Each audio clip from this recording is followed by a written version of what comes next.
2024 में सरकार की तरफ से यूपी पुलिस भर्ती के लिए लेकर के बहुत बड़ा नोटिफिकेशन जारी किया जाता है और जिसमें ये होता है कि लगभग 60,000 पद ना वैकेंसी भरी जाएगी यूपी पुलिस की कांस्टेबल की। और ये खबर, ये घोषणा इतनी बड़ी थी कि जितने भी युवा प्रिपरेशन कर रहे थे, जो कि 5 साल बाद तो वैकेंसी आ रही थी, तो जितने भी युवा प्रिपरेशन कर रहे थे उनके लिए बहुत बड़ी खुशखबरी की बात थी। और जो टीचर, जो पेरेंट्स, जो टीचर पढ़ा रहे थे, उनके लिए भी बहुत बड़ी बात थी कि आज उनको इतने सालों से बच्चे अध्ययन कर रहे थे, टीचर पढ़ा रहे थे, बच्चे अध्ययन कर रहे थे, तो उनके लिए बहुत बड़ी खुशखबरी की बात थी।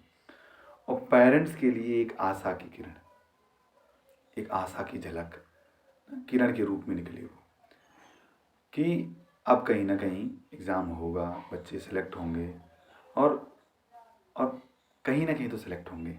हमारे यहाँ के पेरेंट्स मतलब ऐसे हैं कि यदि आप नहीं सेलेक्ट होते, उनके बच्चे नहीं सेलेक्ट होते, तो वो बिल्कुल मतलब सोचते नहीं इस चीज़ को हैं।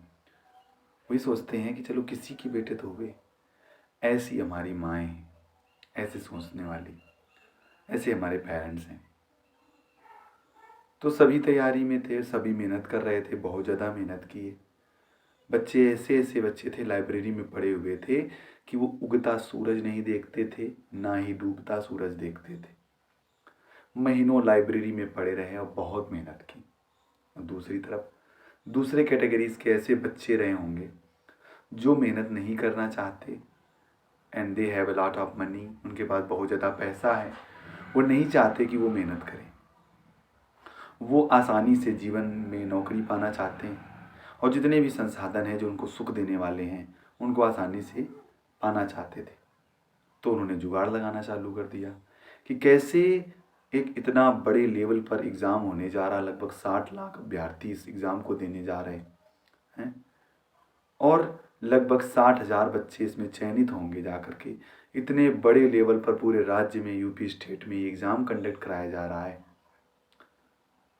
और इतने बड़े लेवल पे होने जा रहा है और इसको वो लोग जो है कि कैसे पेपर लीक हो इसका इंतज़ाम करने लगे इस प्रकार के बच्चे। एक तरफ वो बच्चे हैं जो रात दिन मेहनत कर रहे थे कि एग्ज़ाम नहीं, अरे यार जब ये सुबह से शाम तक आप समझो, हमें लोग मालूम ही नहीं चला। जाने कितने अभ्यर्थी ऐसे रहे होंगे जिनको कुछ मालूम ही नहीं चला। यदि मालूम चला होता तो वो भी 150 में 150 करके सेटिस्फेक्शन चुपचाप बैठे होते।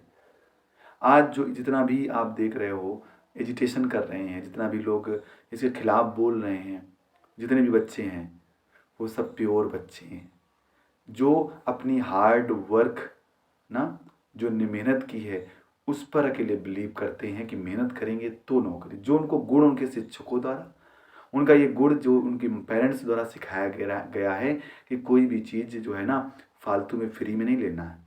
हमें हर चीज़ प्रकृति में, इस जगह, इस धरती पर हर चीज़ की कीमत है और उस कीमत को चुकाना पड़ता है। और उस कीमत को चुकाने का तरीका, जैसे सरकारी नौकरी है, उसका एक ही कीमत है कि आपको हार्ड वर्क करना है, आपको मेहनत करनी है और मेहनत के सिवाय दूसरा सब्स्टिट्यूशन नहीं है। उन्होंने कभी इस तरफ देखा ही नहीं कि दूसरा कोई उपाय देखा जाए। वो रात दिन मेहनत करते रहे और फिर क्या होता है, एग्ज़ाम आता है, एग्ज़ाम डे आता है, 17-18 फरवरी को एग्ज़ाम कंडक्ट होता है। मैं भी एक इन्विजिलेटर के रूप में एक विद्यालय में था। मैंने देखा बढ़िया सब कुछ चल रहा था, एक भी मतलब कहीं पर भी कोई खबर नहीं आई 17 तारीख को, मुझे तो नहीं मिली। फर्स्ट शिफ्ट में एग्ज़ाम कराया, सेकंड शिफ्ट में एग्ज़ाम कराया, बढ़िया सब कुछ चल रहा था, कोई प्रॉब्लम नहीं हुई। मैं भी इन्विजिलेटर था उस स्कूल में और इतना ताम झाम पूरी व्यवस्था प्रशासन ने कर रखी थी कि कोई प्रॉब्लम मुझे नहीं लग रही थी कि कुछ होनी है। लेकिन कहीं ना कहीं शंका दिमाग में ज़रूर थी कि यार कुछ गड़बड़ ना हो जाए।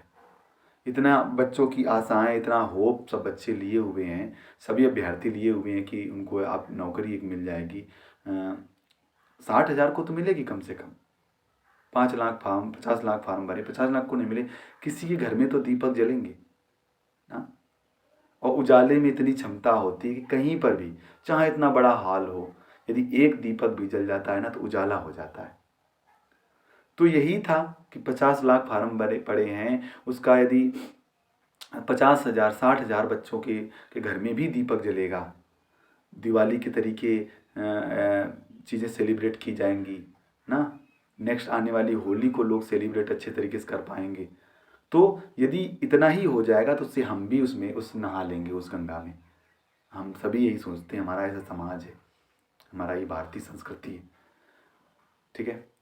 लेकिन ऐसा हो पाए मुझे दिख नहीं रहा था, मतलब मुझे दिख रहा था लेकिन कहीं ना कहीं शंका तो थी। अन्य जो टीचर रहे होंगे उनके अंदर भी भीतर भी ये शंका थी, और इस शंका जो है ना सत्यता में कब बदल गई, एक दिन बाद जस्ट बदल गई। 18 तारीख को मतलब एग्ज़ाम हुआ और बच्चे बेचारे एग्ज़ाम सेंटर से बाहर निकले और हल्ला मच गया चारों तरफ, यूट्यूब, फेसबुक, ट्विटर, एवरीवेयर, हर जगह कि आपका पेपर लीक हो गया था और लाखों लोगों ने उस आंसर की को पहले ही देख लिया था। तो जब पहले ही देख लिया लाखों लोगों ने, 150 में 150 करने वाले बच्चे होंगे।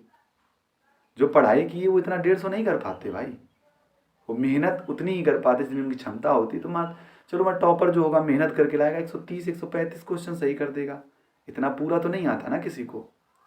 और जब लाखों लोगों ने उस 150 के 150 क्वेश्चनों को देख लिया है तो 150 में 150 करके आएंगे वो। तो जब लाखों करके आएंगे तो सीट का वितरण कैसे करेगी सरकार?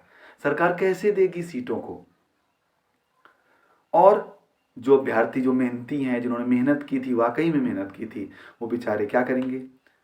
यहाँ पे ना उनके सी लिखा है, क्योंकि वो हक के लिए बेचारे क्या करें वो। अब वो हक के लिए लड़ने के लिए जा रहे हैं तो लाठियां मिलेंगी सभी हमें सरकार के द्वारा मिलती हैं।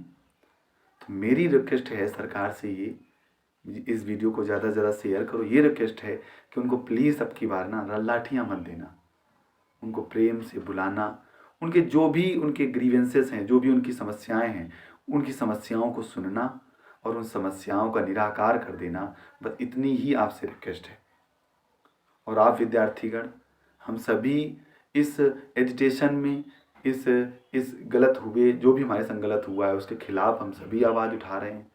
आप सभी आवाज़ उठाइए, इस वीडियो को ज़्यादा से ज़्यादा शेयर करिए, और आपको आपके संग न्याय होगा, अन्याय नहीं होगा, इसकी जो है मैं आशा करता हूँ ऐसा कि आपके संग अन्याय नहीं होने देंगे।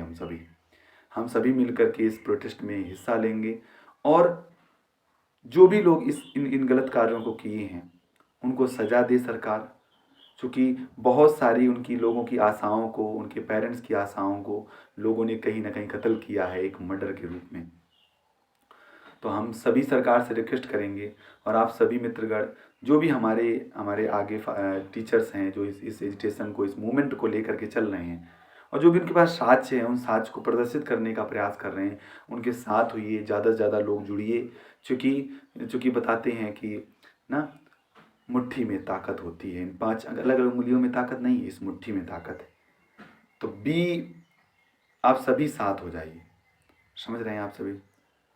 और सफलता आपको यदि हम ये भी बता दें आपको कि जितने भी स्टूडेंट हैं ना, सफलता से जब मेहनत करके कोई चीज़ मिलती है ना तो उसका आनंद बहुत आता है। और जब हम मेहनत करके चीज़ों को पाते हैं तो उसमें सच में हमें संतुष्टि मिलती है। हम वो विद्यार्थी हैं, वो अभ्यर्थी हैं जो मेहनत पर विश्वास करते हैं। नहीं तो सभी लोग नकल ना कर लेते, वो जानते हैं, उनको मालूम ही नहीं चला। जो सच में मेहनत करने वाले विद्यार्थी, तो उनको मालूम ही नहीं चला कि सच में क्या हो गया है। जब वो पेपर दे करके बाहर आते तब उनको मालूम हुआ कि ये चीज़ें हो गई।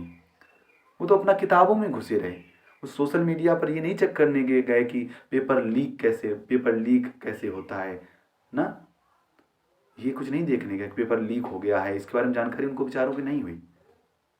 वो तो गए एग्ज़ाम दिया जा करके, जो मेहनत की थी उस पर विश्वास रखा। और बच्चे ऐसे थे जो बोल रहे थे बेचारे 110 115 क्वेश्चन करके आए हैं थे। शुरुआत में वो कह रहे थे मेरा हो जाएगा, 105 मिनट जाएगी ज़्यादा से ज़्यादा, लेकिन बाद में मालूम चला कि क्या होगा, 100 यदि ऐसा ही रहा तो 150 में 150 कट ऑफ जाएगी। तो आप सभी इस वीडियो को ज़्यादा से ज़्यादा शेयर करिए, और अपनी आवाज़ इस प्लेटफॉर्म के माध्यम से जहाँ जो मौका मिले, जो भी प्लेटफॉर्म मिले वहाँ पर अपनी आवाज़ उठाइए। इस वीडियो को ज़्यादा से ज़्यादा शेयर करिए, और ये आवाज़ पहुंचनी चाहिए और हमें न्याय ले करके ही रहना है। बहुत बहुत धन्यवाद आप सभी का। Thank you for watching this video. Thank you very much.